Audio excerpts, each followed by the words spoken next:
Ed ecco a seguire che apre la sfilata il gonfalone della città di Chiampo, scortato dal suo sindaco Matteo Macilotti.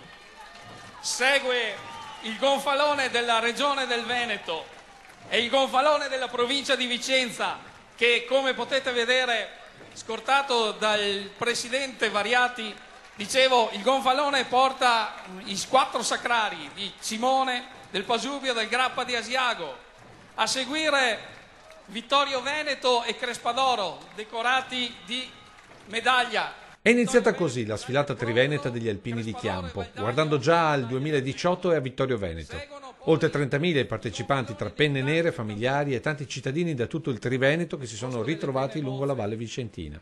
Si è rinnovato così l'appuntamento degli alpini del nord-est, con ancora negli occhi la Dunata Nazionale di Treviso, definita da tutti perfetta nell'organizzazione come nella sicurezza, che qui nella vallata, come da disposizioni, era stata intensificata con camion ai varchi d'entrata e una forte presenza delle forze dell'ordine, rappresentate da questa squadra di carabinieri che ha sfilato alla fine della manifestazione.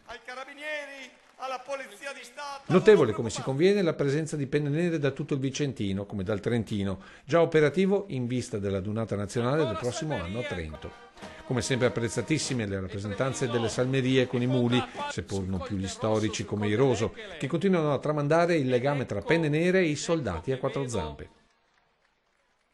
A chiudere la sfilata il Labaro di Vittorio Veneto con il sindaco Roberto Tonon, con il consueto passaggio della stecca da Chiampo alla città della Vittoria, designata per la prossima Dunata Triveneta già fissata per il 16 e 17 giugno del 2018. Ecco che si avanza il gonfalone di Vittorio Veneto, medaglia d'oro al valore, che sarà